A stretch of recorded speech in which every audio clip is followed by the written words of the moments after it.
अस्सलाम वालेकुम my YouTube family. Hopefully सब ठीक ठाक होंगे। Welcome back to my channel. अल्हम्दुलिल्लाह मैं भी बिल्कुल ठीक ठाक हूँ। और आज हम कैरी का अचार डालेंगे। और आज का टॉपिक जो है वो यही है कि हम किस तरीके से ससुराल में रहते हुए अपने आप को थोड़ी सी इज़्ज़त दिला सकते हैं, जो कि इस टाइम पीरियड के बाद तो तकरीबन नामुमकिन होती है। क्योंकि अगर कोई बंदा गरीब होता है ना, तो यकीन करें अगर उसका हस्बैंड गरीब है ना, तो पीछे से जो वाइफ़ होती है उसकी बैक कितनी भी पावरफुल हो, कितनी भी स्ट्रॉन्ग हो, तो अगर आपका हस्बैंड गरीब है, उसकी अच्छी जॉब नहीं है, फ़ाइनेंशियली उसको प्रॉब्लम्स हैं, तो उसको घर में उस तरीके की इज़्ज़त नहीं मिलेगी। बेशक वो कितना भी अच्छा हो, आप कितने भी अच्छे हो।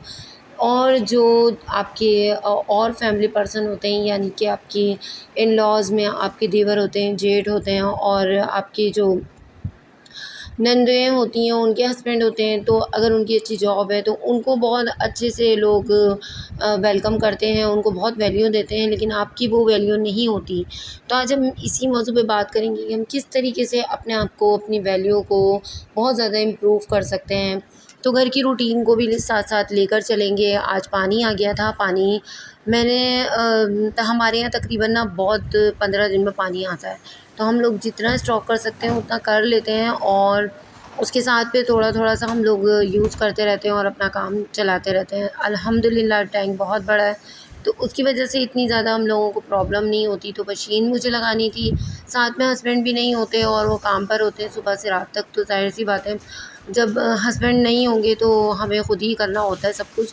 अच्छा वो होते हैं तो थोड़ा बहुत फिर भी करवा देते हैं, लेकिन बच्चे जो हैं वो मेरे पास, क्योंकि कोई मुझे अल्लाह ने कोई बेटी नहीं दी है, तो मुझे सारा काम खुद ही देखना होता है। अगर बच्चों को कुछ कह देती हूँ तो वो थोड़ा बहुत इधर से उठा के उधर रख दिया, अभी हैं भी छोटे। तो अभी मैं काम स्टार्ट कर चुकी हूँ, मशीन लगा रही हूँ, और हमारे जो मशीन होती है ना वो यहीं पे लगती है, क्योंकि यहाँ पर जो पानी का जो इंतज़ाम है यहाँ पे अच्छा है थोड़ा-सा, तो मैं यहीं लगा लेती हूँ और साथ में फिर किचन के काम भी निपटाती रहती हूँ। तो जी, चलते हैं अपने मौज़ू की तरफ, और कैरी किस तरीके से बनेंगी ये मैं आपको अभी बताऊँगी। अच्छा, कैरी मैंने शुरू में आप लोगों को दिखाई है, वो अभी सूख रही है, और मैंने उनको 2 से 3 दिन के लिए 3 दिन तो नहीं, ख़ैर 2, 1 रात और 1 पूरे दिन के लिए मैंने धूप में रखा था। सुबह से लेके 10 बजे से लेके, और मैंने उसको 3 बजे तक रखा था धूप में, और इसी तरीके से मिर्चों के साथ किया, इसी तरीके से गाजर के साथ किया। तो फिर ये बहुत अच्छे से ड्राई हो गई थी, और मैं सुबह इनको देख रही हूँ। अच्छा, ये सुबह-सुबह का टाइम है और यहाँ पर ना धूप बहुत ज़्यादा आती है, तो इसी वजह से मैं इनकी उलट-पुलट कर रही थी। तो मुझे बहुत शौक़ है अचार खाने का, और हस्बैंड और बच्चे तो खाते नहीं हैं, तो फिर मैंने अपने लिए सिर्फ़ 1 किलो की ही कैरियाँ मँगाई, और इसका फिर मैंने अचार डालने का सोच लिया था। तो फिर हस्बैंड से सारा सामान मँगाया, और अचार डालना कोई इतना मुश्किल नहीं है, बस थोड़ी-सी इसकी केयर करनी पड़ती है, बाहर से आने-जाने वालों से बचाना पड़ता है, थोड़ा-सा छुप के डालना पड़ता है, तो बस फिर बहुत अच्छा डलता है। इससे पहले भी मैंने अचार डालने की कोशिश की थी, पर वो ना 2-3 बंदों ने देख ली, तो मेरा अचार थोड़ा-सा ख़राब हो गया था। तो इस दफ़ा फिर मैंने सोचा मुझे छुप कर ही डालना है। ख़ैर जी, घर की तो हो गई बहुत सारी बातें, और अब चलते हैं अपने मौज़ू की तरफ कि किस तरीके से हम अपने आप को, अपने हस्बैंड को वैल्यू दे सकते हैं, जो कि हमें देनी चाहिए, और हमें ससुराल वाले उस तरीके से नहीं देते जिस तरीके से एक लड़की की वैल्यू होती है ससुराल में। और आपके हस्बैंड की अगर बहुत ज़्यादा वैल्यू नहीं है तो आपकी किस तरीके से होगी। तो सबसे पहले तो मेरी बहन, जब हम शादी होकर आते हैं ना, तो हम सोचते हैं कि हम बहुत ज़्यादा अपने घर के माहौल को बदल लेंगे। जब हम किसी नए घर में जाते हैं, तो देखिए, एक आपके आने से आपके घर का माहौल नहीं बदलेगा, क्योंकि जो उनके घर का माहौल चल रहा है वो सालों से चलता आ रहा है। आपके यहाँ जाने से वो बिल्कुल भी अपने आप को चेंज नहीं करेंगे, उनकी जैसी नेचर है वो उसी तरीके से रहेंगे। लेकिन आपका जो हस्बैंड है ना, अगर उसकी आपकी नज़र में उसकी वैल्यू है ना, तो यकीन करें, बिलीव मी, कि सब आपके हस्बैंड को वैल्यू देने लगेंगे।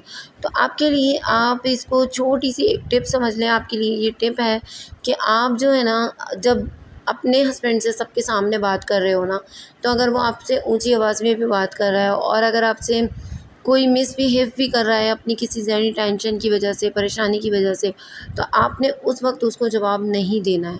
आपने सबसे पहले उसको बड़े तरीके से, सलीके से कमरे में बतानी है ये बात, जब आस-पास लोग नहीं हों, क्योंकि जॉइंट फैमिली सिस्टम में क्या होता है कि कमरे से कमरे जुड़े हुए होते हैं, और हमें पता नहीं होता हम काम कर रहे हैं, घर में कोई बात कर रहे हैं अपने कमरे में, अपने हस्बैंड से कोई अपनी पर्सनल लाइफ़ को डिस्कस कर रहे हैं तो आगे पीछे लोगों के इतने कान लगे हुए होते हैं कि ये मेरा पर्सनल जो एक एक्सपीरियंस है ना, ये भी है। तो बहुत ज़्यादा बातें जो है ना वो उनकी सुन लेने की वजह से ख़राब होती हैं। तो कोशिश किया करें कि जब हस्बैंड से बात करें, और अगर आपका पोर्शन अलग नहीं है और कमरे ही कमरे हैं, एक ही घर में सब आगे पीछे रह रहे हैं, तो आपको चाहिए कि आप ना कहीं पब्लिक प्लेस पे चले जाएँ, कभी पिकनिक पे जा रहे हैं, अम्मी के जा रहे हैं, तो रास्ते में आपने जो पर्सनल बात करनी है वो कर लें। या तो कोशिश ये करें कि जब सब सो रहे हों, जब घर में कोई ना हो, तो आप उस वक़्त कुछ पर्सनल बात करनी हो तो उस वक़्त करें। अपनी ज़रूरतों के लिए शुरू-शुरू में बिल्कुल तंग ना करें कि मुझे तो ये चाहिए, मुझे तो वो चाहिए।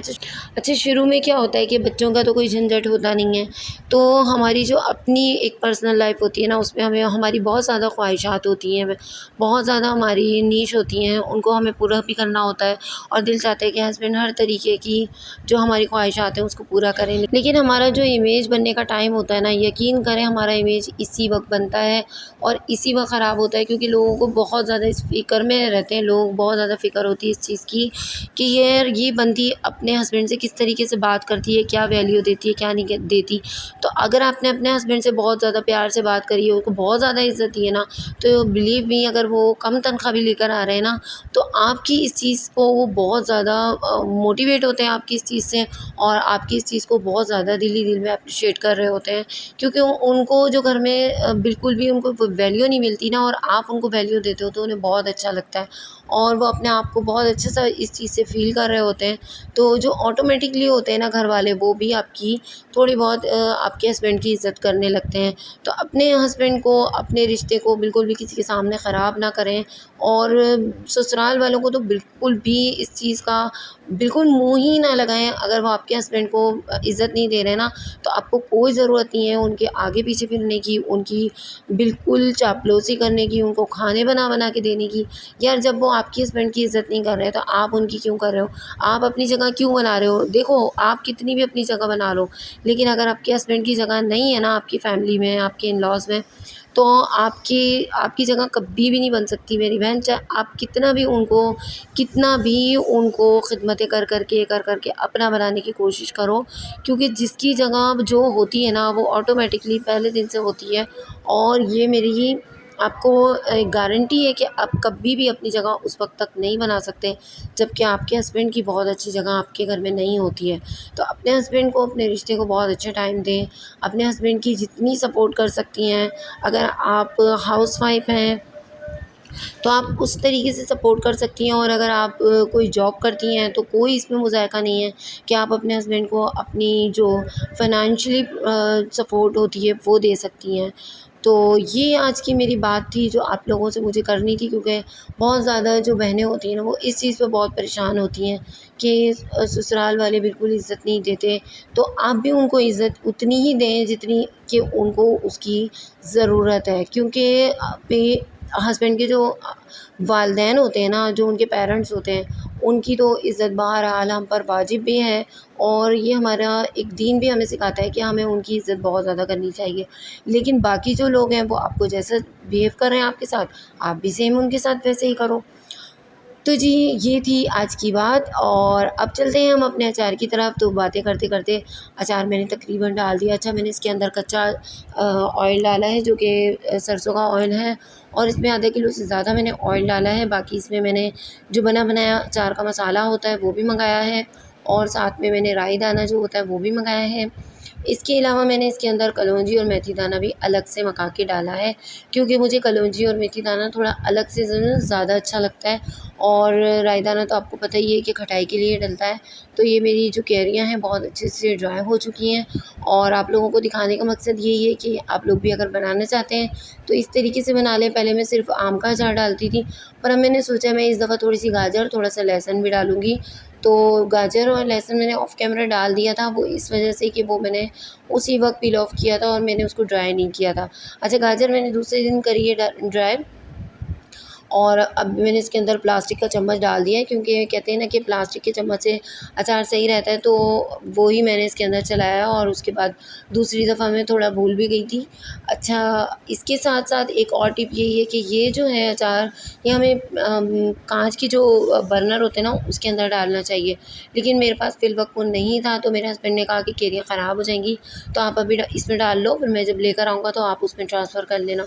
तो फिर मैंने सोचा कि चलें ये भी ठीक है, ख़राब होने से बच जाएगा। और इसमें मैं डाल देती हूँ। ये 2.5 किलो के अचार की बाल्टी थी, लेकिन मैंने 1 किलो इसके अंदर डाला, तो इसलिए ये आपको तली में लगी हुई नज़र आ रही है। वैसे ये 1 किलो ही अचार है। नमक और हल्दी मुझे कम लग रही थी, तो फिर मैंने वो दोबारा से डाली है। और कुछ नमक और हल्दी मैंने उस पे कैरियों पे लगा कर रख दी थी। और ये रायदाना इस तरीके का होता है, ये भी आप देख लें। तो ये मेरे हस्बैंड ज़्यादा मिकदार में ले आए थे, तो फिर मैंने थोड़ा-सा डाला, क्योंकि फिर ज़्यादा खट्टा हो जाएगा ना तो वो खाया भी नहीं जाएगा, और ज़्यादा नमक हो जाएगा तो वो बहुत ज़्यादा सॉल्टी हो जाता है, वो भी नहीं खाया जाता। तो इस वजह से मैंने इसको इस तरीके से बनाया है।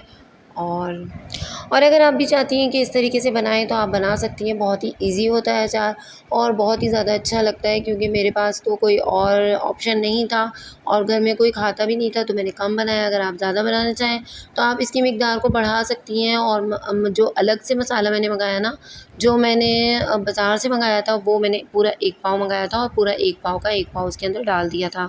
तो ये था जी आज का व्लॉग। पसंद आए तो लाइक कीजिएगा, सब्सक्राइब कीजिएगा। आपकी बहन को आपकी सपोर्ट की बहुत ज़्यादा ज़रूरत है, तो प्लीज़ जब लाइक किया करें, सब्सक्राइब किया करें, और कमेंट्स ज़रूर दिया करें कि आपको मेरे व्लॉग कैसे लगते हैं।